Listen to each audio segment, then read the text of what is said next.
Você tem uma história para contar a respeito do seu ministério, da sua vida com Deus? Todos os homens da Bíblia têm uma história para contar. A história de Abraão, a história de José, do poço de perseguição no deserto até o governo do Egito.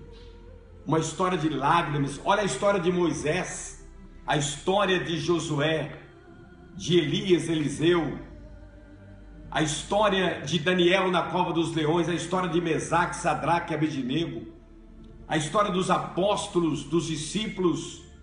Todos esses homens passaram pelo vale da sombra da morte, mas eles escreveram uma história que nos sustenta até hoje.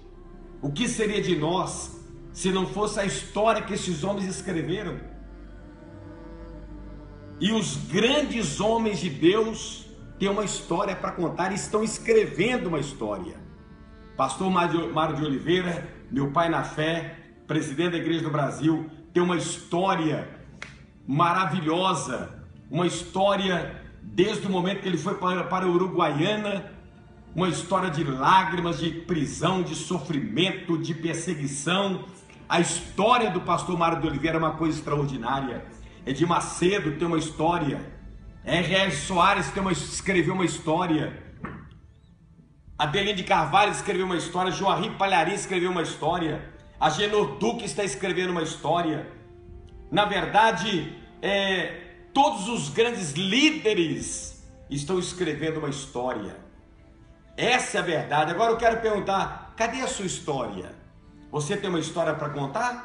Ou você quer tudo pronto, tudo de mão beijada? Eu quero desafiar você para escrever a sua história.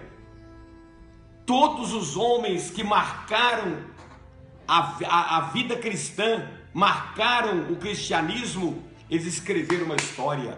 Mas muitos pregadores hoje não querem escrever uma história, que é tudo pronto, tudo de mão beijada. Mas eu quero desafiar você a escrever a sua história. Escreva a sua história. Dá uma lida lá em Hebreus capítulo 11, aonde está escrito o que esses homens da Bíblia deixaram, abriram mão para escrever uma história pelo poder de Deus e por amor ao Evangelho. Aonde está a sua história? Escreva a sua história em nome de Jesus.